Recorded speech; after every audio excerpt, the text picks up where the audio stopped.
Hello friends, आज की video में देखेंगे गणित के इम्पोर्टेंट प्रश्न। सभी प्रश्न महत्वपूर्ण है दोस्तों, पूरा वीडियो देखिएगा।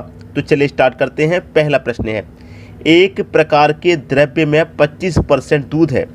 दोस्तों, एक प्रकार का कोई भी द्रव्य है उसमें दूध की मात्रा कितनी है? 25% है। और अन्य द्रव्य में कोई एक दूसरा द्रव्य भी है, उसमें दूध की मात्रा 30% है। कितनी है दूध की मात्रा दूसरे वाले द्रव्य में? 30%। एक प्रकार के द्रव्य में 25% और दूसरा एक अन्य प्रकार का है, उसमें दूध की मात्रा 30% है। एक कैन में पहले दूध का छठा भाग और दूसरे द्रव्य का चौथाई भाग भरा जाता है। भाई, पहले दूध का कितना भाग? पहले दूध का कह रहे हैं छठा भाग, ठीक है। दूध का छठा भाग और दूसरे द्रव्य का चौथाई भाग। ये हमारे पास दूसरा द्रव्य है, इसका कितना दोस्तों? चौथाई भाग है। बात क्लियर है।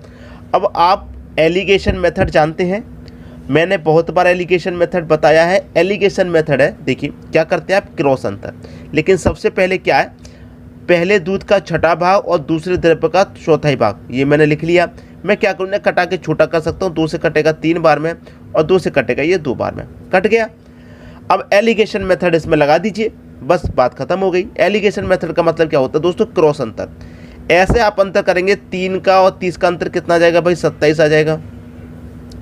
और 25 का 2 का अंतर करेंगे दोस्तों, भाई 25 का और यहाँ पर 2 का अंतर करेंगे, कितना आ जाएगा? 27 आ जाएगा।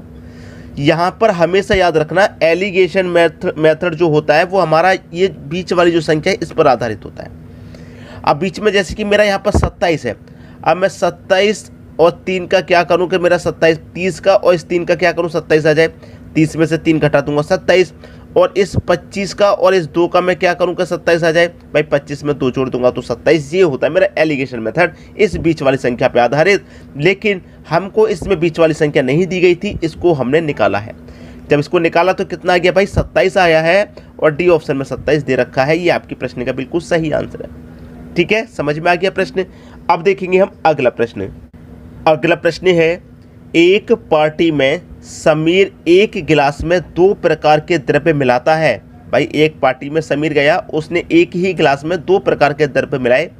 ए प्रकार के द्रव्य में 35% रम, मतलब गिलास में जो किया है वो 35% रम कर लिया है।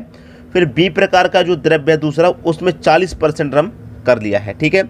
अब समीर ए प्रकार के द्रव्य में से 6 ml लेता है और बी प्रकार के द्रव्य में से 4 ml लेता है, तो गिलास में रम प्रतिशत क्या है? भाई, समीर ने जो पहले के द्रव्य में गरम कितना करा है? 35%। गिलास में कितना करा? 35%। और बी प्रकार का कितना करा दोस्तों? 40% किया, ठीक है।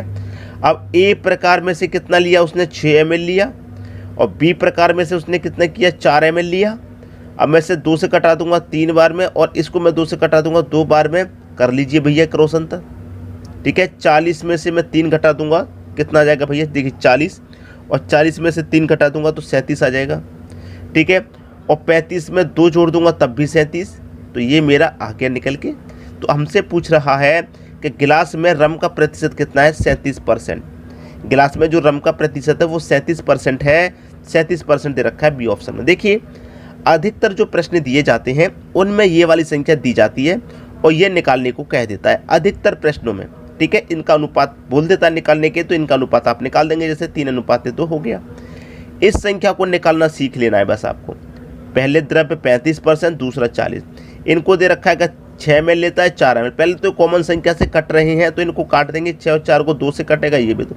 अब कर लो, 40 और 3 का क्या करेंगे? 37 आ जाए भैया, घटा दिया। 35 और 2 को क्या करेंगे? 37 आए, जोड़ दिया। बस यही हमारा एलिगेशन मेथड होता है, ठीक है। अब देखेंगे अगला प्रश्न। अगला प्रश्न है, पानी की मात्रा को किस अनुपात में दूध के साथ मिलाया जाना चाहिए जिससे क्रय मूल्य पर बेचने पर 20% लाभ हो? क्रय मूल्य पर, ठीक है दोस्तों। देखिए, आपके पास जो मिश्रण है वो दूध और पानी का बनेगा, ठीक है, दूध और पानी का। अब हमें क्या करना है? उसमें पानी मिलाना है और 20% का हमको लाभ भी चाहिए। तो दूध की मात्रा मेरे पास कितनी है दोस्तों? मान लीजिए 100 लीटर है, 100% है, और फ़ायदा मुझे चाहिए कितना? 20%। तो मैं पानी 20% ही तो मिलाऊंगा। भाई, मुझे फ़ायदा 20% का चाहिए तो मैं 20% पानी मिलाऊंगा। 30% का चाहिए तो 30% मिलाऊंगा। क्यों मिलाऊंगा? क्योंकि मुझे फ़ायदा इतना चाहिए। दूध मैंने 100 लीटर मान लिया, दूध की मात्रा तो दी नहीं गई है। जब कोई मात्रा नहीं दी जाती है तो उसे आप अपनी तरफ से 100 मान लेते हैं, ठीक है। और जो लाभ आपको दे रखा है उसे ले लीजिए। पानी आपको कितना मिलाना भाई, 20% लाभ चाहिए तो 20% ही मिलाना है। अब इसे कटाएंगे तो 20 से कम 20, 20 2500, तो 5:1 में आपको मिलाना है, ठीक है। 20% का लाभ कब होगा, 5 लीटर दूध में आपको 1 लीटर पानी मिला देना है। 5 लीटर दूध में 1 लीटर पानी।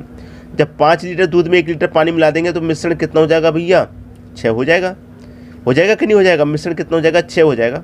बस 1 लीटर पानी का पैसा कमा रहे हैं आप, और आपको क्या हो रहा है, 20% का लाभ हो रहा है। क्लियर है, सभी की समझ में आ रहा है।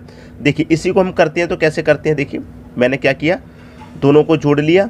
लाभ हो रहा है मेरा क्रय मूल्य पे, क्रय मूल्य मेरा 5 है, प्रतिशत के लिए मैं क्या करूँगा, 100 से मल्टीप्लाई, ठीक है, यही तो करूँगा। अब 5 से मैं 100 को कटा दूंगा 20 बार में, खत्म प्रश्न। क्लियर है, प्रश्न मेरा खत्म हो गया। देखिए मैं आपको जैसे कि यहाँ समझा दूँ, जैसे कि मेरा 100 लीटर दूध है, यही तो मैंने माना था। मेरे पास 100 रुपये का 100 लीटर मैंने दूध लिया, 100 रुपये का 100 लीटर, तो मैं 1 रुपये का 1 लीटर बेचूंगा। बहुत सारे बच्चों की समझ में नहीं आया होगा, इसलिए मैं समझा रहा हूँ भाई। जब मैंने 100 रुपये का 100 लीटर दूध लिया तो 1 रुपये का मैं 1 लीटर लूँगा। और यहाँ पर क्या कह रहा है कि क्रय मूल्य पर बेचने पर, क्रय मूल्य पर बेचने का मतलब क्या है कि जब मैंने 1 रुपये में 1 लीटर लिया है तो 1 रुपये में 1 लीटर ही बेचूं। जब मैंने 1 रुपये में 1 लीटर लिया और 1 रुपये में 1 लीटर बेचूंगा तो क्या मुझे कोई फ़ायदा हो जाएगा, बिल्कुल भी कोई फ़ायदा नहीं होगा, ठीक है। फ़ायदा कब होगा, पानी मिलाऊंगा मैं उसमें, जब फ़ायदा होगा भाई। 1 रुपये में, जैसे कि अब मुझे क्या चाहिए, 20% का लाभ, तो मैंने क्या कर दिया, उसमें 20 लीटर पानी मिला दिया, ठीक है। जैसे कि यहाँ पर मेरा 100 लीटर दूध था, ठीक है, उसमें क्या कर दिया मैंने, 20 लीटर पानी मिला दिया, तो कितना हो गया, अब टोटल हो गया 120। अब मैं 1 रुपये में कितना बेच रहा था, 1 लीटर बेच रहा हूँ, तो 120 को टोटल कितने बेचूंगा भाई, 120 को मैं बेचूंगा टोटल 120 रुपये में भाई। 120 रुपये में 120 लीटर बेचूंगा। अब मैंने 100 रुपये में 100 लीटर खरीदा था, ठीक है, अब मैंने उसको बेच दिया, मेरे पास 20 लीटर जब पानी मिला दिया तो 120 लीटर हो गया, और 120 को मैंने 120 में बेच दिया। 120 को 120 में बेच दिया तो कितने का लाभ हो रहा भाई, 20 का लाभ हो रहा है कि नहीं हो रहा। बात क्लियर है, अच्छे से समझा रहा हूँ ताकि फिर दोबारा से ये प्रश्न आपको नहीं पढ़ना पड़े। अब देखेंगे अगला प्रश्न। अगला प्रश्न है, पानी की कितनी मात्रा को दूध के साथ मिश्रित किया जाना चाहिए जिससे इसे क्रय मूल्य पर बेचने से 16.2/3% लाभ हो। इसके बाद जो लाभ का प्रतिशत है वो फ्रैक्शन में है, कोई बात नहीं, फ्रैक्शन में दे रखा तब भी हम इसे कर लेंगे। आपको दे रखा 16.2/3%, ठीक है। सबसे पहले तो फ्रैक्शन वैल्यू को सॉल्व करना सीख जाइए आप। 3 कमल पे 16 से करेंगे 48, 48 में 2 जोड़ेंगे 50, 50 बट्टे में कितना रहेगा 3, और प्रतिशत का मतलब आप जानते हैं बट्टे में 100 होता है, तो यहाँ पर बट्टे में ये 100 और आएगा। ऊपर कितना रहेगा भाई 50 बट्टे में क्या रहेगा, 3 कमल पे 100 से रहेगा 300, 50 एकम 50 कटेगा, 50 से 300 कट जाएगा 6 बार, मतलब 1/6, ठीक है। अब हमारी नीचे वाली वैल्यू क्या रहेगी, दूध की रहेगी, ऊपर वाली क्या रहेगी, पानी की रहेगी, ठीक है। बस प्रश्न सॉल्व हो गया। आपसे क्या कहा था उसने कि पानी की कितनी मात्रा को दूध के साथ मिश्रित किया जाना चाहिए। 6 लीटर दूध के साथ 1 लीटर पानी मिश्रित किया जाना चाहिए, ठीक है। तो दूध है हमारे पास और ये पानी हो गया, तो दूध कितना है 6, और दूध के साथ हम पानी कितना मिश्रित कर रहे हैं 1 लीटर, तो 6:1 आपके इस प्रश्न का सही आंसर है, 6:1, मतलब पहला ऑप्शन। आप प्रश्न को अपने आप बनाने लग जाएंगे अगर थोड़ी सी कैलकुलेशन को समझ लिया तो, ठीक है। अगला प्रश्न देखेंगे। अगला प्रश्न है, 2 बर्तन में 9:7 और 11:5 के अनुपात में दूध और पानी है। क्या है, दूध और पानी है, किस किस अनुपात में भाई, 9:7, 9:7 और 11:5 में, 11:5 में, ठीक है। अब कह रहा है यदि दोनों बर्तन 1:1 के अनुपात में मिश्रित किया जाता है, कितना, दोनों बर्तनों को मिश्रित कर रहा है वो 1:1 में, तो मैं कर दूंगा दोनों बर्तनों को मिश्रित, इन दोनों को मिश्रित करूंगा तो 9 और 7 कितना हो जाएगा 16, और इस दूसरे वाले बर्तन को भी मिश्रित करूंगा तो 11 और 5 कितना हो जाएगा 16 हो जाएगा। अब 16 कम 16, 16 कम 16, तो ये 1:1 हुआ कि नहीं हुआ, और 1:1 ही दिया गया है, ठीक है। मिश्रित किया जाए तो नए मिश्रण में दूध और पानी का अनुपात ज्ञात कीजिए। भाई मैंने यहाँ पर दोनों बर्तनों को मिश्रण किया तो 16, इसको मिश्रण किया 16, 16 कम 16 कट गया, 1:1 आ गया। अब सॉल्व कर लीजिए भाई। 9 और 11 20, 7 और 5 12, 4 से कटेगा 5 बार में, 4 से कटेगा 3 बार में, 5:3 आपका आंसर है। 5:3 बी ऑप्शन में आपको मिलेगा। ये आपके प्रश्न का बिल्कुल सही आंसर हो जाएगा। बात क्लियर है? सभी की समझ में प्रश्न आ गया? हमेशा की तरह एक बात बोलूँगा कि वीडियो को अधिक से अधिक शेयर करें ताकि एग्ज़ाम नज़दीक है। आपके द्वारा जिसकी भी हेल्प हो जाए, जिसकी भी मदद होता है कीजिए, ठीक है? किसी की भी मदद करें, ज़रूर करें, ठीक है दोस्तों? सभी प्रश्न समझ में आ गए होंगे। वीडियो देखने के लिए आपका बहुत बहुत धन्यवाद।